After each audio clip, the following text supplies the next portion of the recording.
అన్ని విధాల ఇన్ఫ్రాస్ట్రక్చర్ హైదరాబాద్ నగరానికి పెద్ద ఎత్తున పెట్టుబడులు తీసుకురావడానికి, ఒక ఇన్వెస్టర్ సిటీగా దీన్ని పెంపొందించడానికి అనేక ప్రయత్నాలు చేసి మరి సఫలీకృతమై మంచి ఫలితాలు సాధించినట్టు ఘనత మా బీఆర్ఎస్ పార్టీకి దక్కుతుంది.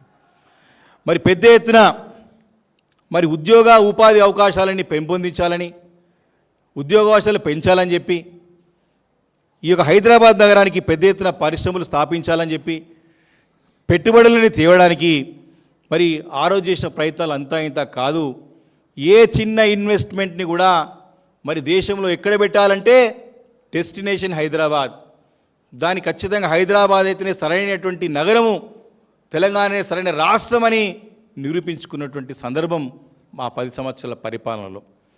ఆ రోజు ఇన్వెస్టర్ వచ్చిందంటే కేటీఆర్ గారే స్వయంగా గొడుగు పట్టుకొని రెడ్ కార్పెట్ మీద స్వాగతం పలికినటువంటి సందర్భాలు చూసినాం, మనం కల్లారా చూసినాం. మన కల్లారా ఆ ఇన్వెస్ట్మెంట్లు ఇప్పుడు ఏ రకంగా ఫలితాలు ఇస్తుందో చూస్తూ ఉన్నాం.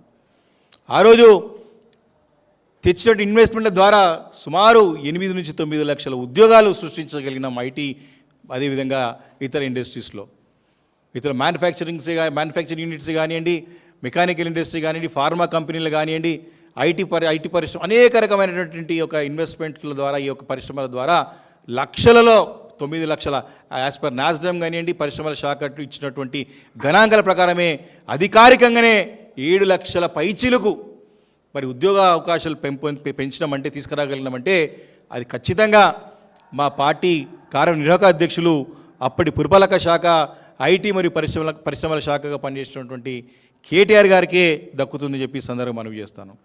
అంటే ఆ రోజు మరి పెట్టుబడుల గురించి పారిశ్రామికవేత్తలని పెద్ద ఎత్తున మరి ఏ రకంగా స్వాగతం పలికినాం. మనం గొడుగులు బట్టి స్వాగతం పలికితే ఇప్పుడున్నటువంటి వసూళ్ల రాయళ్ళు, అవినీతిలో కూరుకుపోయినటువంటి యొక్క వసూళ్ల ప్రభుత్వం గన్నులు పెట్టి తమ సొంత స్వార్థాల కోసం, డబ్బులు వసూల కోసానికి ఏ రకంగా భయభ్రాంతులకు గురి చేస్తున్నారో మనం కల్లారా చూస్తూ ఉన్నాం.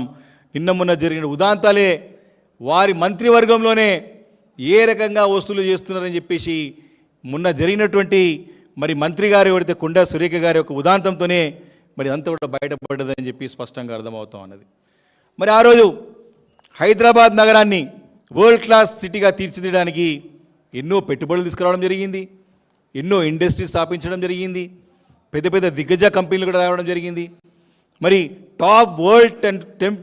వరల్డ్లో టాప్ 10 సిటీస్లో హైదరాబాద్ నగరాన్ని నిలబెట్టాలనే ప్రయత్నం ఇంత అంత కాదు, ఎన్నో ప్రయత్నాలు చేసినాం. కాబట్టే మరి ఆ రోజు కేసీఆర్ గారి హయాంలో, కేటీఆర్ గారి నాయకత్వంలో ఆ రోజు హైదరాబాద్ నగరానికి అంతర్జాతీయంగా ఎన్నో అవార్డులు, ఎన్నో రివార్డులు, 1 కాదు 2 కాదు, ఎన్నో అవార్డులు వచ్చినాయి హైదరాబాద్ నగరానికి.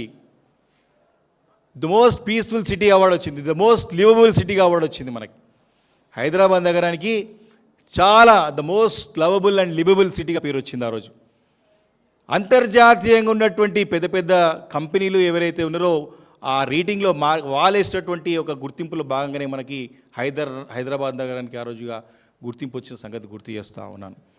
కాబట్టి ఆ రోజు దేశం కూడా అంతర్జాతీయంగా ఎన్నో అవార్డులు, రివార్డులు, ఇక్కడ జాతీయంగా కూడా అన్ని రాష్ట్రాలతో పోటీపడి ఎప్పుడైనా సరే చూడండి 10 సంవత్సరాలలో మరి ఎప్పుడు కూడా ఈజ్ ఆఫ్ డూయింగ్ బిజినెస్, ఎప్పుడు టాప్ 1, 2, 3 ఎప్పుడు కూడా తెలంగాణ రాష్ట్రం, హైదరాబాద్ నగరం destination for investment, the most peaceful city, the most happening city, the most vibrant city, the most futuristic city, ఇట్లా ఎన్నో రకాలుగా మరి ఆకర్షణలు చేపట్టి పెద్ద ఎత్తున ఆ రోజు మనం టూరిజంని డెవలప్ చేసి అన్ని రకాల ఆకర్షణలు చేసి ఆ రోజు ప్రతి సందర్భంలో కూడా మన పర్ క్యాపిటల్ ఇన్కమ్ కూడా తెలంగాణ రాష్ట్రంలో number 1 in the country, per capita electricity కన్జంప్షన్లో కూడా టాప్ ఇన్ ద కంట్రీ.